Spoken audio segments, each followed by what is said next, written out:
A very warm welcome to all the students of class 9th. Myself Shivani from St. Xavier's High School, Sidhwapar, Badhanganj. Today we are going to start tissue chapter topic muscular tissue. I have already told about the introduction in the previous classes. Today we are going to continue with the properties of the muscular tissue. Capable of bringing different types of movements in our body. Whatever movement takes place in our body, that is whether we are moving from one place to another, whether we are eating, talking, speaking, holding anything, running, everything is because of the muscles. Forms 40% weight of human's body weight.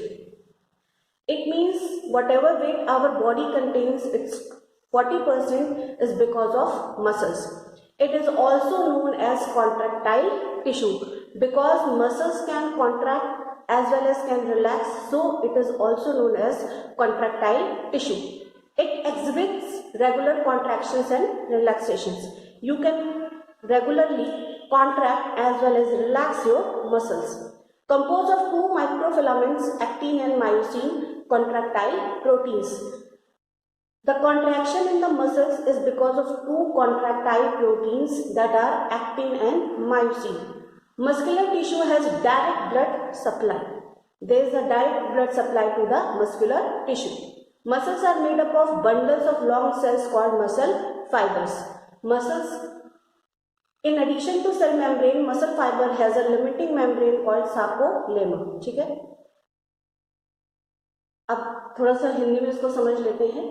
जो भी body की movement होती है, चाहे वो आप कहीं से भी एक पोजीशन से दूसरे पोजीशन पे जाते हैं, खाते हैं, पीते हैं, दौड़ते हैं, भागते हैं, सारी की सारी जो प्रॉपर्टीज होती हैं, सारी की सारी जो एक्टिविटी आप कर पाते हैं, इवन बोलने से लेके खाने तक, सब कुछ मसल्स के ही मूवमेंट से पॉसिबल होती है.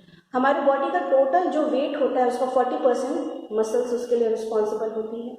ड्यू टू कॉन्ट्रैक्शन मसल्स के मस्कुलर टिश्यू का एक दूसरा नाम कॉन्ट्रैक्टाइल टिश्यू भी है. It exhibit regular contractions and relaxation. तो मस्कुलर टिश्यू जो है वो लगातार कॉन्ट्रैक्ट एंड रिलैक्स कर सकते हैं. दो कॉन्ट्रैक्टाइल प्रोटीन से मिलकर बनी हुई है, that is actin and myosin. You have studied about epithelial tissue, that epithelial tissue doesn't have direct blood supply. It is, the nutrition is given to the epithelial tissue because of the blood connective tissue behind it, below it, so sorry. But muscular tissue has a direct blood supply. Muscles are made up of bundles of long cells called muscle fibers. Muscles जो cell होते हैं वो लंबे लंबे fibres के बने होते हैं, जिसे हम मसल फाइबर्स भी कहते हैं. साइटोप्लाज्म में muscle fibres specialise for contraction is known as sarcoplasm. ठीक है ना? सॉरी, एक पॉइंट छूट गया है. In addition to cell membrane, muscle fibres has a limiting membrane called sarcolemma. You know that every cell has cell membrane, so muscle cells in addition to cell membrane have also another limiting membrane called as sarcolemma. Cytoplasm in muscle fibers specialized for contraction is known as sarcoplasm.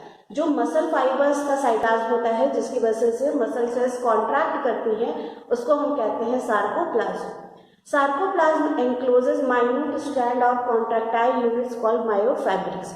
तो ये जो sarcoplasm होता है, इसी के अंदर पतले पतले माइन्यूट स्ट्रैंड्स होते हैं, कॉन्ट्रैक्टाइल यूनिट्स होते हैं, एक्टिन और मायोसिन, और इन्हीं कॉन्ट्रैक्टाइल यूनिट्स को हम क्या कहते हैं? Myofibrils. Myofibrils are composed of two types of contractile protein called myofilaments. जो ये मायोफाइब्रिल्स होते हैं, ये दो तरह के कॉन्ट्रैक्टाइल प्रोटीन से मिलकर बने होते हैं, और इन दो तरह के कॉन्ट्रैक्टाइल प्रोटीन को हम कहते हैं myofilaments, which causes muscle contraction, जिसकी वजह से मसल कॉन्ट्रैक्शन जो है वो पॉसिबल हो पाता है. Two types of myofilaments are. दो तरह के मायोफिलामेंट्स क्या हैं? पहला है थिन फिलामेंट जिसकी डायमीटर है 50 angstrom and compose of simple protein called actin. जो एक्टिन का फिलामेंट होता है वो थिन होता है, उसकी डायमीटर होती है 50 एंगस्ट्रॉम. एंड थिक फिलामेंट की डायमीटर होती है 100 एंगस्ट्रॉम, और इसका जो प्रोटीन होता है वो क्या होता है? Myosin. Fibres of skeletal muscles lie parallel to each other. अभी आप देखेंगे कि एक्टिन और मायोसिन की रिपीटिंग यूनिट्स जो है वो एक दूसरे से पैरेलल जो है वो प्रेजेंट होती है. And next we are going to discuss on the basis of types, location and function the 3 types of muscular tissue. Actin and myosin are arranged into repeating regular blocks called sarcomeres. Sarcomere is a structural unit of a muscle fiber. तो muscular tissue के अंदर actin and myosin repeated arrange होते हैं, मतलब पहला एक unit actin का, फिर मायोसिन का, फिर एक्टिन का, फिर मायोसिन का। तो ये जो रिपीटिंग रेगुलर ब्लॉक्स होते हैं एक्टिन एंड मायोसिन के, इन्हीं को हम सार्कोमियर्स कहते हैं। And sarcomere is the structural unit of a muscle fibre. Next, we are going to discuss on the basis of structure, function and location, muscle tissue can be classified into 3 types. So, first type is striated muscles, also called as stripe, all voluntary or skeletal muscles. Striated muscles क्यों कहा जाता है इनको? क्योंकि इनके अंदर alternating dark and light transverse band called stripes or striations of actin and myosin are present. Actin and myosin के alternating dark and light bands जो है वो स्ट्राइप्स प्रेजेंट होते हैं, इसीलिए इसका एक नाम स्ट्रिएटेड मसल भी रखा गया है। Works according to our will, so also called as voluntary muscle. जो स्ट्रिएटेड मसल होते हैं वो डायरेक्ट हमारे ब्रेन के कंट्रोल में होते हैं and we can move it according to our will. जैसे आपके हैंड्स का मूवमेंट है, आपके लेग्स का मूवमेंट है, ये मूवमेंट आप अपने विल के अकॉर्डिंग कर सकते हो। ऐसा नहीं है कि अगर आप ना चाहो तो आपके हाथ या पैर अपने से मूव करेंगे। Striated muscle fibres are long, cylindrical, unbranched with blunt ends. जो स्ट्रिएटेड मसल फाइबर होते हैं लंबे होते हैं, सिलिंड्रिकल इन शेप होते हैं, ब्रांचिंग नहीं होती है स्ट्रिएटेड मसल्स के अंदर, एंड एंड्स भी जो होते हैं वो ब्लंट होते हैं। ब्लंट यानी कि शार्प एंडेड नहीं होते हैं। मल्टी न्यूक्लिएटेड, स्ट्रिएटेड मसल्स के अंदर कई न्यूक्लियस प्रेजेंट होते हैं। Movement of limbs, facial expression, inhalation and exhalation, eye movement and swallowing, यानी कि लिम्स मतलब कि जो आपके हैंड्स और लेग्स होते हैं, आपके जो भी फेशियल एक्सप्रेशन होते हैं, जो आप क्राई करते हो, आप हंसते हो, जो आप बहुत तरह के फेसेस बनाते हो, this is all because of striated muscles.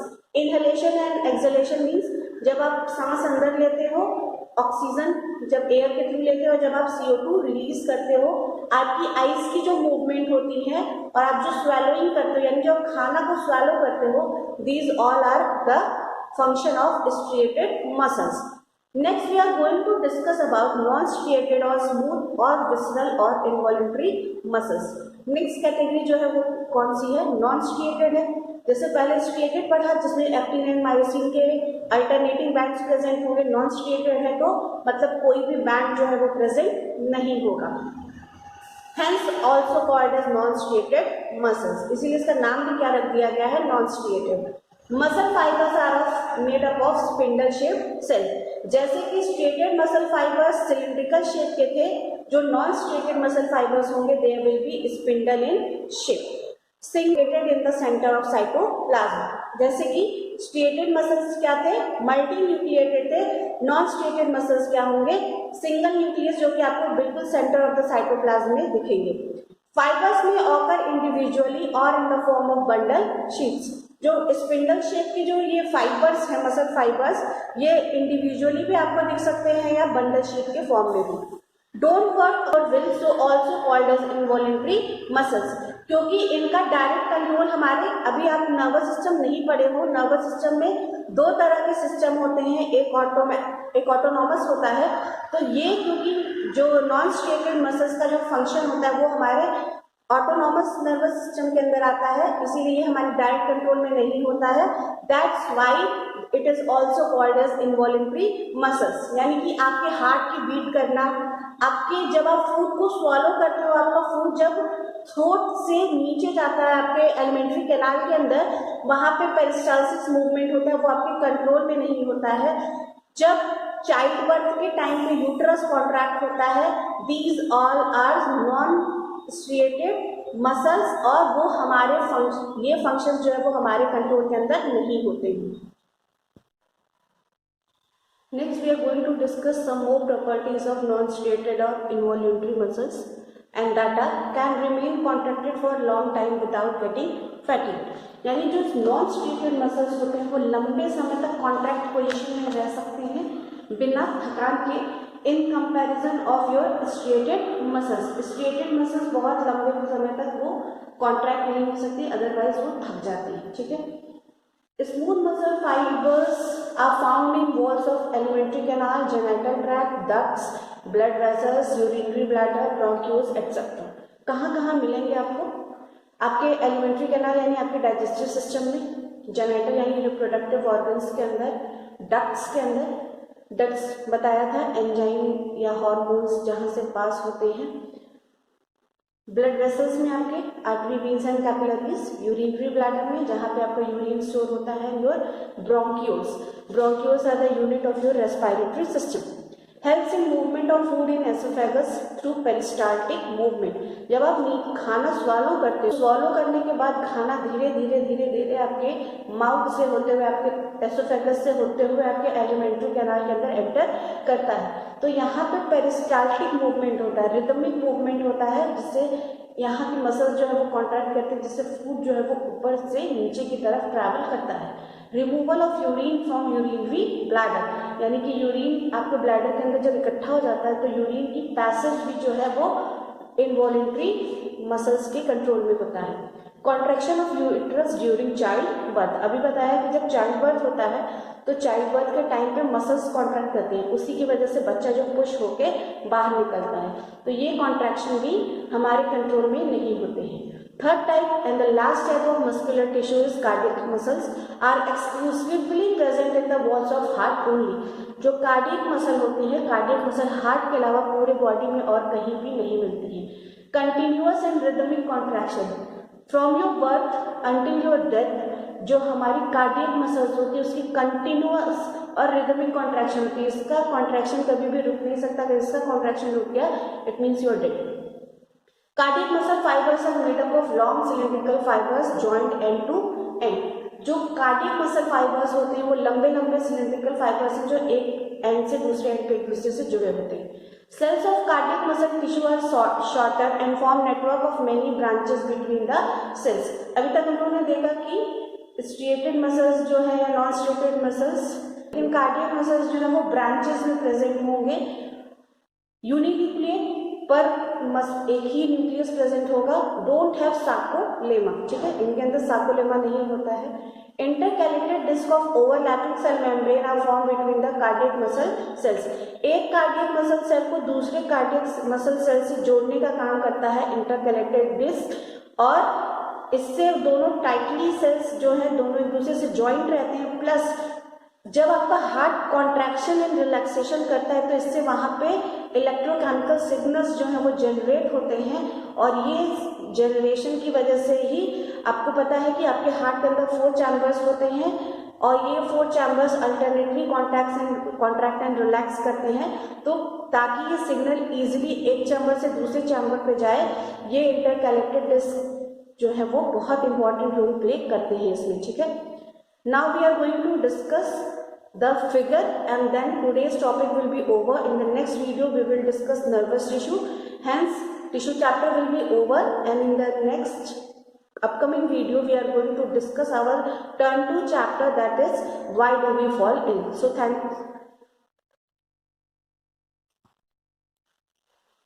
So these are the respective diagrams for the 3 muscular tissue that is striated. In the first diagram you can see alternating dark and light bands. पहला band काफ़ी dark रहेगा, दूसरा हल्का, फिर dark, फिर light. इससे alternating bending pattern की वजह से इनको क्या कहते हैं, striated muscles. You can see many nucleus in the cell, hence multi nucleated. In the non-striated you can see the shape of the cell is spindle shape and a centrally located nucleus. In the cardiac muscle cell you can see that there are the cells present, and now below this many cells of cardiac cells will be present, and each will be joined with the help of intercalated disc, and you can see single nucleus in one cell, per nucleus per cell. Now what happens when the electrochemical signal will be generated in the first cell? It will be passed to the another cell due to the tight interlocking of intercalated disc. By this topic the muscular tissue is over.